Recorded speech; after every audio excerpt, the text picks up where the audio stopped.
Halo teman-teman, kembali lagi bersama saya di channel Solusi Pindar.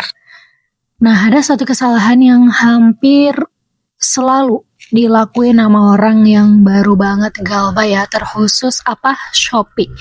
Kita sering banget ya ngomongin tentang Shopee ini SPayLater sama S-Pinjam karena itu emang kayak mudah diakses dan ya biasanya sebelum ada SPayLater sama S-Pinjam juga kita udah biasa gunain itu sebagai transaksi belanja. Jadi kayak sekalian gitu kan. Nah, di sini banyak kesalahan yang sering banget dilakuin sama temen-temen yang galbay Shopee dan kayak mereka itu terlalu fokus sama apa yang bakalan terjadi besok gitu dan mereka seakan-akan berpikiran yang ada di pikiran mereka itu bener padahal belum tentu gitu kan, malah mereka itu melupakan dampak yang akan terjadi 6 bulan atau 1 tahun lagi gitu.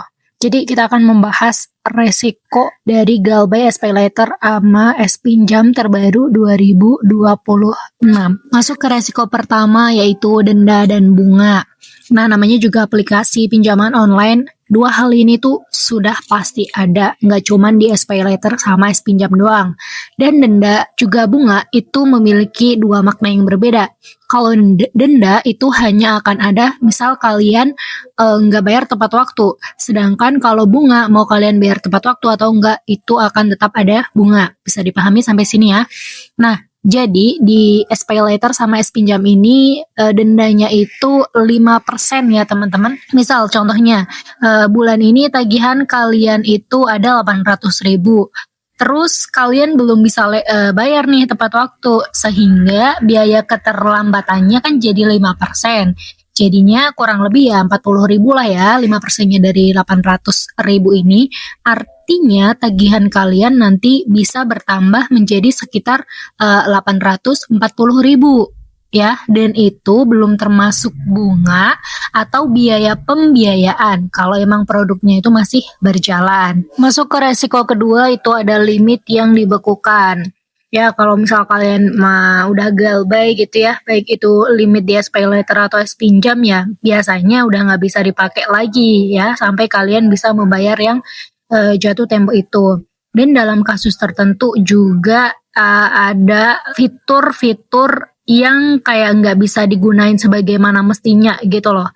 Ya, biasanya itu. Jadi kayak ada pembatasan fitur tertentu di akun Shopee-nya. Itu untuk resiko yang kedua. Resiko ketiga itu ada penagihan. Ya biasa ya kalau misal kalian masih awal-awal galbay itu biasanya penagihannya itu masih intens ya, masih sering aktif dihubungin karena kan anggapan mereka nih orang kayaknya masih ada kemungkinan buat ngerespons atau seenggaknya ngasih kejelasan mau bayar kapan, dibanding dengan orang yang galbaynya itu udah senior, udah lama gitu ya, karena mereka lebih memprioritaskan nasabah-nasabah galbay yang punya peluang ngelunasinya itu lebih tinggi gitu ya, bukan di nominalnya. Risiko keempat yang sering banget ditanyain sama kalian nih, ada DC lapangan nggak gitu? Ada tentu ya, tapi ya belum tentu semuanya juga akan didatengin gitu kan. Dan mana yang lebih sering antara S-Pinjam dan SPayLater? Kalau berdasarkan cerita yang dibagikan di komunitas galbay sih, lebih seringnya itu S-Pinjam ya dibanding SPayLater. Tapi ini balik lagi, nanti kan pengalaman tiap orang kan beda-beda ya, tergantung wilayahnya, terus udah berapa lama galbay dan kebijakan penagihan saat itu. Resiko kelima itu adalah slick OJK. Ini adalah resiko yang gak kelihatan dan sering terpinggirkan ya sama teman-teman yang masih galbay gitu. Secara kan SPayLater sama S-Pinjam itu merupakan layanan yang legal ya. Artinya nanti riwayat kredit kalian itu bisa aja dilaporkan ke slick OJK selama memenuhi syarat dan ketentuan yang berlaku. Seandainya kualitas kredit kalian ini buruk nih, macet mulu, ya nanti ngaruhnya ke pengajuan KPR misal, atau kredit kendaraan, atau hal-hal yang sifatnya kayak gitu ya. Prosesnya biasanya lebih sulit, tapi itu bukan satu-satunya faktor. Ingat ya. Nah, di sini juga penting teman-teman, daripada kalian hanya memikirkan DC datang enggak, muakama penagihan dan lain sebagainya, terus kalian stuck di situ aja, nggak ngapa-ngapain, ganggu ke produktivitas kalian, mending kalian mikirin ini dampak panjang ini gimana caranya biar kalian itu nggak macet, macetnya juga nggak terlalu lama sehingga nggak akan masuk ke slik OJK. Lanjut resiko keenam itu ada jalur hukum. Bagaimana dengan ancaman akan digugat? Jadi di sini perlu dipahami ya, saya tekankan sekali lagi, urusan utang itu dapat diselesaikannya itu melalui jalur perdata, bukan pidana. Bukan berarti kalian bisa dipenjara. Kecuali kalian ngasih data-datanya palsu, data-data kalian yang ngasih. Nah, itu nanti masuknya penjara karena kalian masuk ke penipuan nih meskipun kalian pinjam duit mereka gitu ya.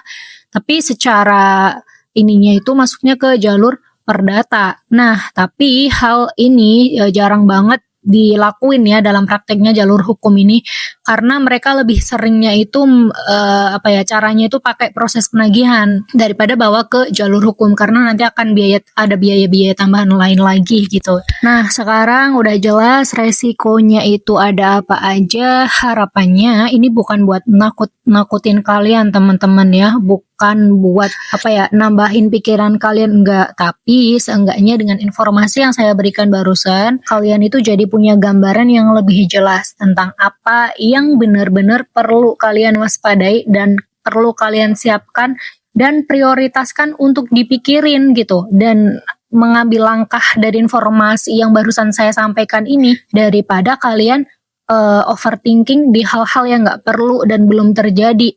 Ingat ya, itu masih di alam pikiran kalian, belum pasti terjadi teman-teman gitu. Jadi nggak perlu membesar-besarkan skenario yang udah kalian buat, apalagi itu skenario buruk, karena itu nggak ada manfaatnya. Beneran dah, kondisi kalian itu udah galbay ya, jadi jangan tambah susah, jangan nambah-nambahin sesuatu yang sebenarnya itu bisa dihilangin gitu, malah nggak usah didatengin di pikiran kalian gitu ya.